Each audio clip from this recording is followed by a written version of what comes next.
పండగైనా సంబరమైనా మీ ప్రతి సెలబ్రేషన్కి only choice వేగా jewellers.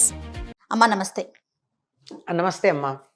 అమ్మ, మనం ఆషాఢ మాసంలోకి వచ్చేసాము. హ్మ్. పండుగలన్నీ మొదలవుతాయి. అవును. మరి ఆషాఢ మాసం అనగానే మనందరికీ గుర్తొచ్చేది ఏంటంటే అత్తా కోడలు ఒక గడప దాటకూడదు అని, అలానే భార్యాభర్తలు కూడా దూరంగా ఉండాలని చెప్తుంటారు పెద్దలు. అవునమ్మా. దీని వెనకాల ఉన్న కారణాలు ఏంటమ్మా? ఆషాఢ మాసం అన్నది నిజానికి గ్రీష్మ ఋతువే. జ్యేష్ఠాషాఢ మాసాలు గ్రీష్మ ఋతువు అంటాం. అవును. కానీ వర్షాలు మాత్రం ఆషాఢ మాసంలోనే పడతాయి. వర్షం పడ్డం మొదలవుతుంది అనడానికి మన కాళిదాసు కావ్యంలోనే ఉంటుంది. ఆషాఢస్య ప్రథమ దివసే అని చెప్తూ ఉంటాడు. అవునమ్మా, ఏదైనా ఒక రెండు ముక్కలు చెప్తారా?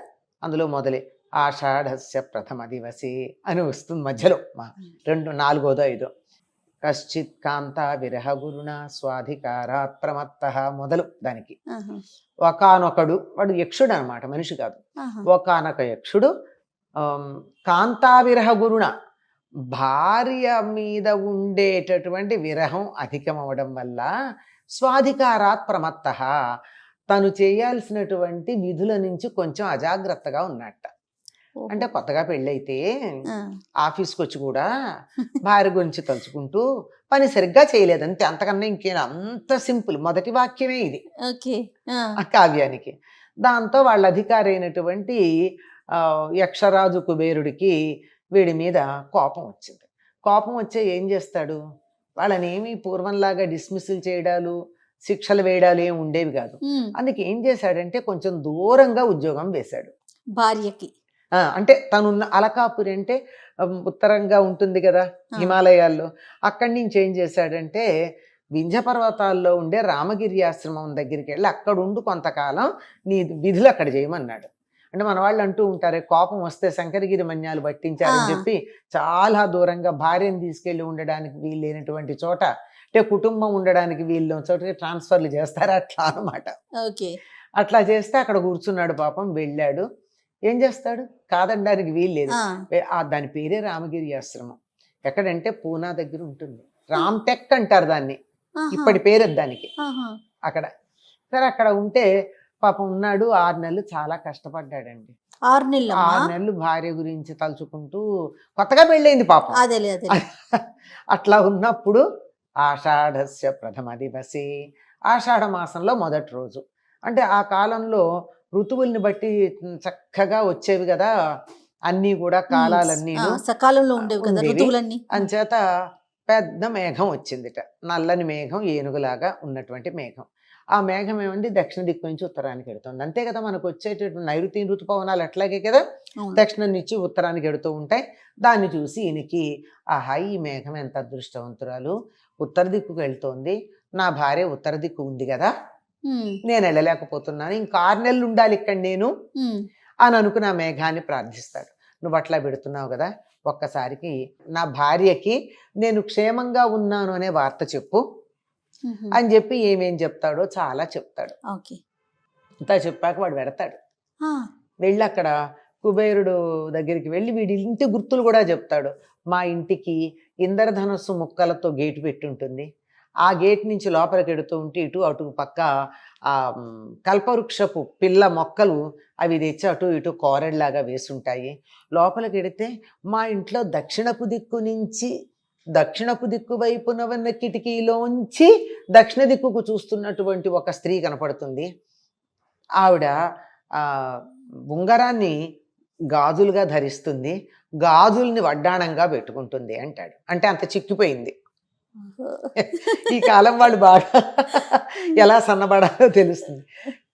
కళ్ళల్లో ప్రాణం పెట్టుకుని ఉంటుంది. వెళ్ళి ఆవిడికి నేను క్షేమంగా ఉన్నానని చెప్పు, 6 నెలల్లో వచ్చేస్తానని చెప్పు, అంతే, అంతకన్నా ఇంకేం లేదు. అంటే ఆవిడెంత దిగులు పడుతుందో, కొత్త భార్య కదా. సరే వీడు అలకాపురిలోకి వెళ్ళాడు. అలకాపురిలోకి వెళ్ళగానే ఎవడో కొత్తవాడు వచ్చాడని చెప్పి గబగబా కుబేరుడు దూతలు పట్టుకున్నారు, తీసుకెళ్లి రాజు దగ్గర పెట్టారు. రాజుగారి దగ్గర ఈయన ఉన్నమాట చెప్పాడు. చెప్తే పాపం ఆయనకి జాలేసి 6 నెలల శిక్ష మాఫీ చేసి వెనక్కి పిలిపిస్తాడు. ఇదన్నమాట. అందుకని మనం ఇప్పుడు కొత్తగా పెళ్ళైన వారిని దూరంగా ఉంచడం అనే అలవాటు ఆనవాయితీ అలా వచ్చింది. అట్లా రాలేదమ్మా, దానికి వేరే కారణం ఉంది. ఉరికేది చెప్తాను. ఆషాఢ మాసం అనగానే అది గ్రీష్మ ఋతువైన వానలు వస్తాయి అంటే ఎప్పుడు కూడా వానలు వేసంకాలంలోనే వస్తాయి. మనకు ఉండేవి 2 ఋతువులమ్మ. తర్వాత బోళ్ళు మార్చాం కానీ అయితే చలికాలం లేకపోతే ఎండాకాలం. ఎండాకాలంలో ఒక భాగంలోనే వానలు వస్తాయి మనకి. అలా వచ్చేటప్పుడు ఈ వానలు వచ్చేటటువంటి కాలం దీన్ని గ్రీష్మ ఋతువులోనే భాగంగా చెప్పుకుంటాం. అది ఆషాఢ మాసం. ఈ ఆషాఢ మాసం వచ్చేటప్పటికల్లా మీరన్నారే దూరంగా ఉంచాలి భార్యాభర్తలనని, దానికి కారణం చాలా పెద్ద కారణం ఉంది. ఇది దీనికి కారణాలు ఒకటేమో సామాజికం, మరొకటేమో ఆధ్యాత్మికం. 2 కూడా ఉన్నాయి. సామాజికం ఏమిటంటే మనది వ్యావసాయిక దేశం. ఈ వ్యావసాయిక దేశం అవడం వల్ల పొలంలో పనులు చేయడానికి వెళ్ళే కాలం ఇది. కొత్తగా పెళ్ళయిందనుకోండి, వీడు స్వాధికారాత్ ప్రమత్తః అని తన డ్యూటీ నుంచి కాస్త బద్దకించే అవకాశం ఉంటుంది. ఇంట్లో కొత్తగా పెళ్ళే భార్య ఉంది అంటే మరి పొలానికి వెళ్ళాలి, నాట్లు వేయాలి, ఇవన్నీ ఉంటాయి కదా, పనులు ఉంటాయి. అందుకని భార్య పుట్టింటికి వెడితే వీడు మాట్లాడకుండా పని చేసుకుంటాడని ఒక కారణం అని సామాజిక కారణం చెప్తారు. కానీ దీనికన్నా ప్రధానమైంది కౌటుంబిక కారణం, అంటే కుటుంబ సంబంధం. ఇది వానలు పడేటటువంటి రోజు. వానలు పడతాయి కానీ ఎండలు ఉంటాయి, చెమటలు పడతాయి, తడితడిగా ఉంటుంది, చికాగ్గా ఉంటుంది. సాధారణంగా ఇప్పట్లాగా పగలు రాత్రి విద్యుత్ దీపాలు వేసుకునే రోజులు కావు కదా. అవునమ్మా. కాస్త చీకటిగా అలా చీకటిగా ఉండేటప్పటికి మనం గ్లూమీ అంటామే, అట్లా ఉండిపోయి అలా ఉన్నటువంటి పరిస్థితుల్లో అత్తగారు కోడలు ఒక మాట అనుకున్నారు అనుకోండి, పెళ్ళైన కొత్తల్లో జీవితాంతం ఉండిపోతుంది.